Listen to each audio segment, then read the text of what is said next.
Greetings, everyone. I'm your host, Dez Haley, and here in Northern Illinois, spring is finally starting to grace us with her presence. So today on Phyto Revival, the podcast, we're going to be talking about one of those first little weeds that will be emerging here very shortly. And if you haven't already guessed it, it's the dandelion, or maybe you know it as lion's tooth. But either way, its scientific name or Latin binomial is called Taraxacum officinale. The dandelion has made its presence known to the majority of the world. Its USDA hardiness zone is a 2 through 11. And if you don't live in the U.S., the USDA hardiness zone is really the lowest temperature that an area can get, and you're kind of categorized based on your minimum temperatures that region can get. So a hardiness zone of 2 can actually get to negative 50 degrees Fahrenheit, which is equivalent to 42.8 degrees Celsius. But zone 11 will actually, the coldest it gets is 50 degrees Fahrenheit, which is equivalent to 4.5 degrees Celsius. And it covers all those zones in between. So this is the minimum temperature, the coldest that zone can get. Something that many people may not know is that dandelion is native to Eurasia. So I'm not going to lie, I had to actually look up what the heck Eurasia was. Well, it's not really just one country, but it stands for Europe and Asia. So I guess Eurasia kind of makes sense. Before we start really digging into the nitty and gritty about the dandelion, something I do want to talk about is that dandelion is a member of the botanical family Asteraceae.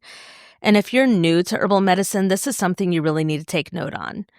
The botanical families can help you if you have any allergies. So if you're allergic to one thing in that family, more than likely you can have a reaction to anything in that family. And with the Asteraceae family, which is commonly called the sunflower or the daisy family, being so large, it actually ranks among the largest of the families of the flowering plants. So if you're allergic to like sunflowers, marigolds, cosmos, chrysanthemums, or even like chicory or artichokes, chamomile, and a big one is ragweed, then you will most likely have an allergic reaction to any herbs in the Asteraceae family. So what we've already noted is that the dandelions can thrive in a variety of climates and soils, as we talked about with the USDA hardiness zones. Identifying dandelions is quite simple. Even toddlers bring back these vibrant yellow treasures to gift them to moms and guardians and loved ones everywhere. The most distinguishing characteristics include the bright yellow blooms and basal leaves. Basal leaves just means that the leaves grow only from the base of the stem and not actually on the stem. The flowers of the dandelion will merge on a single unbranched and hollow stem.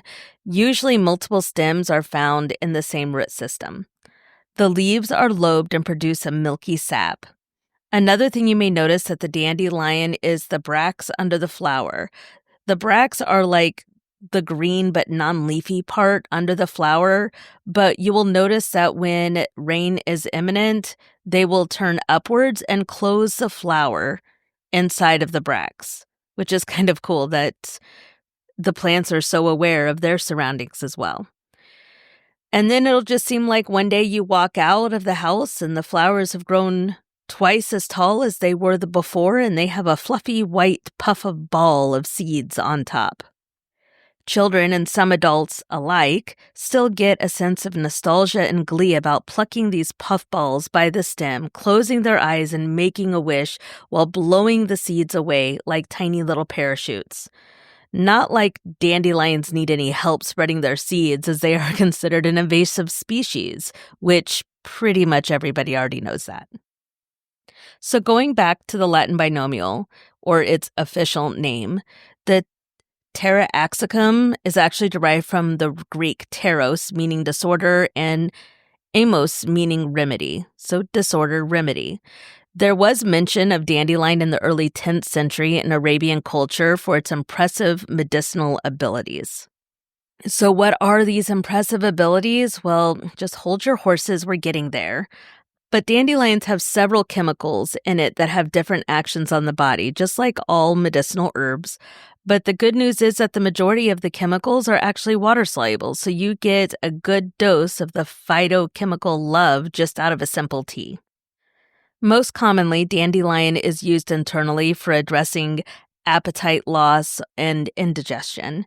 The root of the dandelion seems to have larger doses of the phytochemicals in it and is used to support bile flow and stimulate urine production, and also to support liver and bile function and assist in gastrointestinal comfort.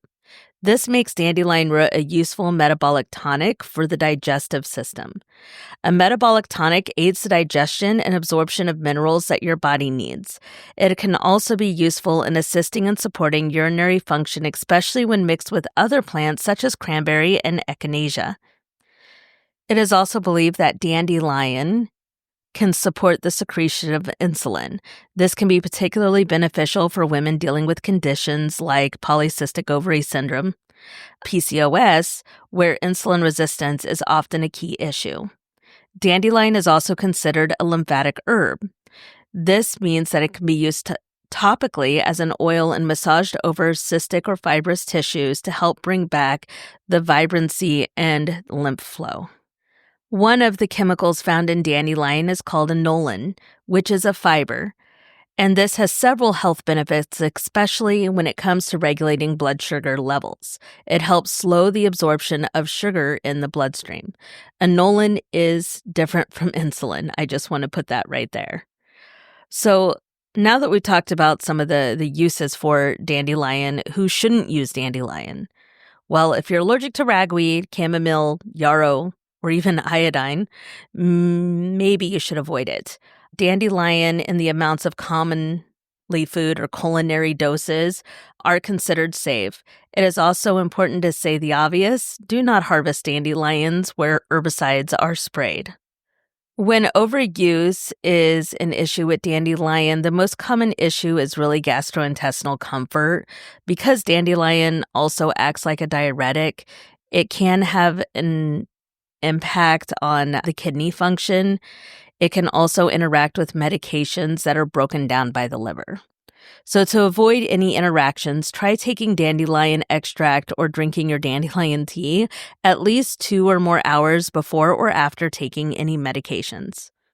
Medications that have the potential to interact with dandelion include antacids, blood-thinning medications, diuretics, lithium, and medications that treat diabetes.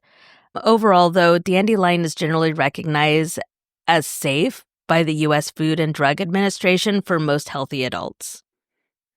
That pretty much wraps it up for the basics of dandelion without starting to really go into the chemicals and the breakdown, which then gets into how you want to make tinctures. That's another whole story. But before I go, I did want to tell you about something I recently found at Baker's Creek Seeds, which their website, if you're interested, is rareseeds.com. I am no way affiliated with this company. I am just here sharing some information.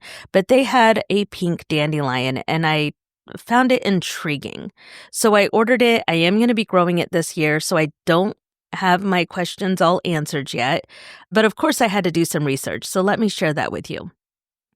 Pink dandelions are not GMO. That is the first thing I say when I tell people that I found pink dandelions. They are actually an heirloom seed. They are native to Asia. And the biggest question mark that I have above my head is, how are they not invasive like the yellow counterpart? It just kind of confuses me. So I guess I'll find out as I grow it this year. But according to Baker Creek Seeds website, they are edible in all ways, just like the yellow dandelions, but they're slightly less bitter. And the blooms are 1 to 2 inches with pink on the outside and a lemony cream center.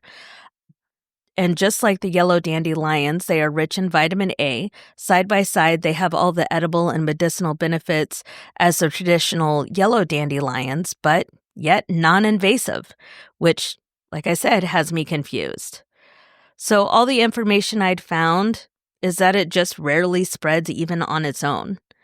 Well, I think that's it for this week. Make sure you follow my Facebook page, Phyto Revival, for more updates and in between all the episodes. Until next week, I'll see you later.